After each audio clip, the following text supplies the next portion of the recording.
بسم اللہ الرحمن الرحیم اللہم صلی علی محمد وعلی آل محمد کما صلیت علی ابراہیم وعلی آل ابراہیم انک حمید مجید اللہم بارک علی محمد وعلی آل محمد کما بارکت علی ابراہیم وعلی آل ابراہیم انک حمید مجید۔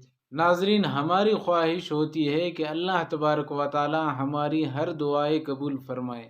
ہم 5 وہ حالتیں بیان کریں گے جن میں دعا ضرور قبول ہوتی ہے۔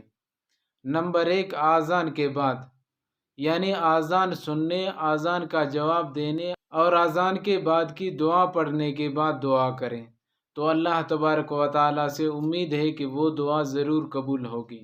نمبر 2، اذان اور تکبیر کے بعد، یعنی اذان کے بعد جب تک نماز شروع نہ ہو، جہاں موقع ملے دعا کریں تو اللہ تعالیٰ سے امید ہے کہ وہ دعا بھی ضرور قبول ہوگی۔ اور نمبر 3، جو شخص کسی مصیبت میں گرفتار ہوں تو اس کو چاہیے کہ حی علی الصلاۃ اور حی علی الفلاح کے درمیان جہاں موقع ملے دعا کریں۔ نمبر 4، اللہ تعالیٰ کی راہ یعنی جہاد میں صفیں باندھنے کے وقت بھی دعا قبول ہوتی ہے۔